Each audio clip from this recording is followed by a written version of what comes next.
Jack Donahue, the valedictorian of the class of 2015.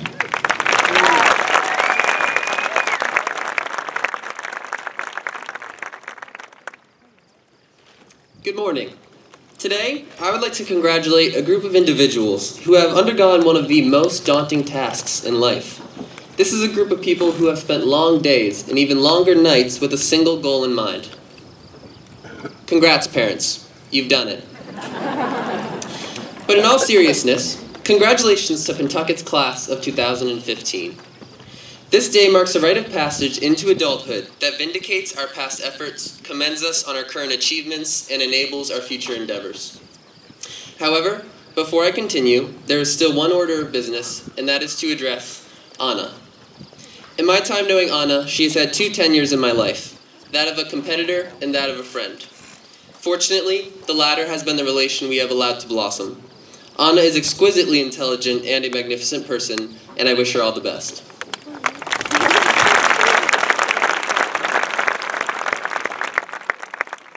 It's great to see everyone here to celebrate the one-day commencement of a 4-year journey. I know that for some of us, however, this was more of an ordeal than a journey. However, for all of us, this was a formative experience laced with cathartic thought and liberating exploration of both self and situation. While we all fear what the future holds, we also must realize the fortuitous nature of our past and the value of our time spent here at Pentucket. We have all been given the incredible opportunity to learn, develop, and discover in a safe and encouraging environment, and this is something that we should all be eternally grateful for. While our time here might not always have been world-class, it was always worthwhile. Speaking of time, and in the interest of brevity, I have a few far-reaching and grandiose remarks. Follow your dreams, always help those around you, do what you love, fall in love. This is not the end but the beginning, question everything, you are the future, and erudition is a journey, not a destination. Phew. Now I think that covers every graduation speech cliche.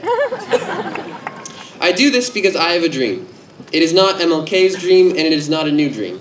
Rather, it is the dream that I have had for many years about the perfect graduation speech. After much pondering, I decided to speak on what I know best.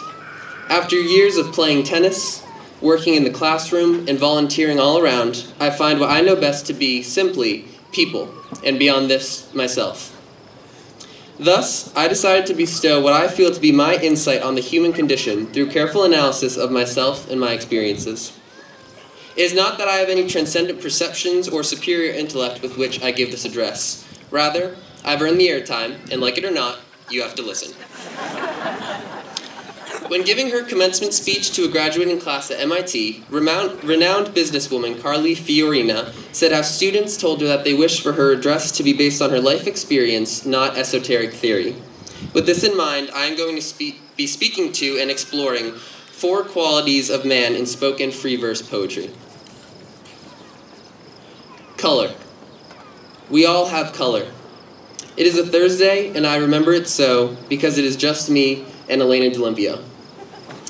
We are out by the pond, in the green lawn where we have often toiled at time gone. It is the first day of summer, and I feel the warmth, but above all, I remember her mirth. She is telling me about her experience with religion, which is a division I have long needed some clarification. I've known Elena since 1st grade, so I somewhat thought that I had her made. But as I lean against a tree, I see her colors. Her rosy cheeks blush pink when she confesses her struggles, and her bright red lips crack a smile when she explains how she was humbled. I see a rush of green behind her as she explains her bliss when she gives herself over to running in total devoutedness. I can feel myself fading in awe of the creating of such a beautiful being in front of me as a painting.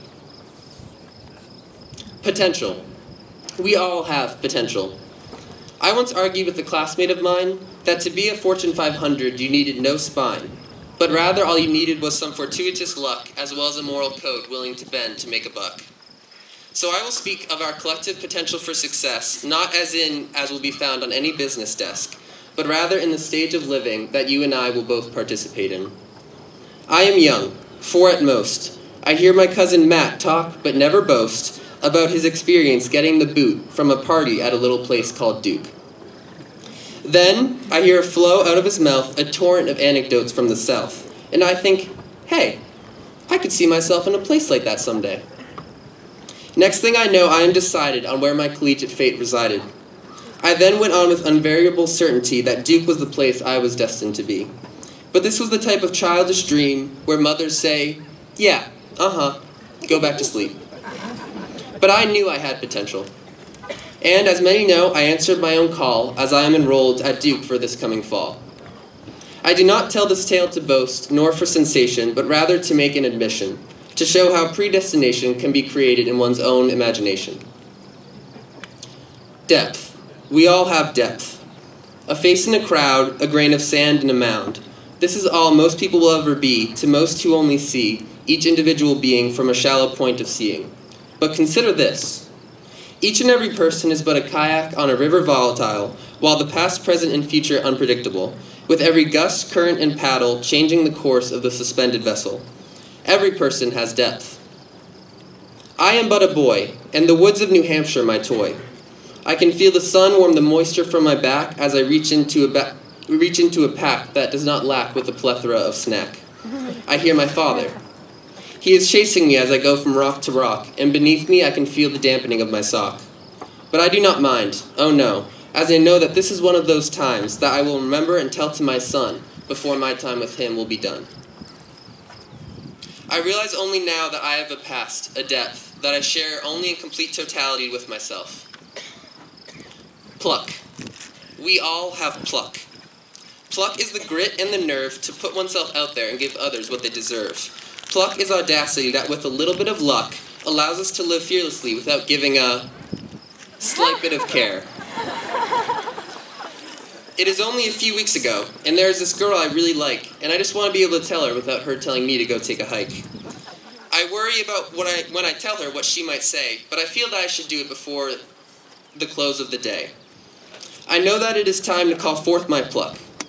I now take a deep breath into my lungs and write out a long text in our special tongue. Writing with the inside joke of formality, laced with my nerves of puerility, I write with my heart in totality, as if the text back carries with it lethality. I ask her out and say that she has no choice but to pick, if the setting will be romantic or plutonic. And the answer? A soft no. It turns out that she is previously involved with another, but I get her to swear that in the future, upon my reposing the question, she will consider such proposal with wholehearted discretion. And for me this is enough, as I now know that when I huff and I puff, I just might come up with a stance so tough that in life I will experience all the good stuff. But please do not allow my speech to be taken as only a spew of naive sentiment, as I would be truly forsaken if you were to find my speech so complacent. No. It is with a shift in tone and much regret that I expand on the aforementioned attributes by saying how they all exist in duet. That is, there are two sides to each of the mentioned qualities, as we all have dualities. There must be a fifth quality. Duality. We all have duality. Color. In no way a slight to Elena and her name. As far as colors go, I am often not the same. It is light colors like hers that I lack, as I am frequently plagued by the color black. For several years now I have had depression, and depression is like the suppression of every thought, every action, and everything. Black is all I can see in these periods, black is all I can feel. Black is the color of death, and in these moments, it's the color of my breath. Potential. While most see me as an overachiever, one under control, I often feel like in the course of my life I play but a tiny role. This is because every night there is another figure that lies with me, and it takes the form of anxiety.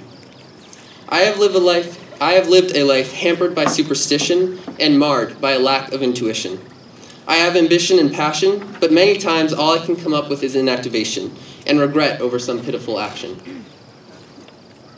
Depth. Of course I have depth, as I said, but it might not be as peachy as I might have led. That anecdote about me and my father is one of the only happy memories of him I can gather. Most cannot guess by looking at me, from looking and telling what they see, but deep inside of me, there is only a small, scared little boy, hoping that his absent father will bring that one much-desired toy. Pluck. And that tale of pluck which I relayed is true in essence, but not such a stress-free little escapade. Well, that girl I spoke of? She is a he. Yes, her is a him. I now look back on that fateful day, when I had the poignant realization that I was gay. Little did I know that moving forward from that day, that this was a fate I would forever have to pay. Now, I do not give these rhymes for sensation, no, I give them for admission. As I have no special qualifications to speak to greater truths, so I have resolved to speak to my tales of youth, and from a personal experience that some might consider this uncouth, but I consider it simply true. Still, I do speak with a purpose. That purpose is to show everyone to not judge a book by its cover, because every book has a cover which is undercover used to hide one's true colors.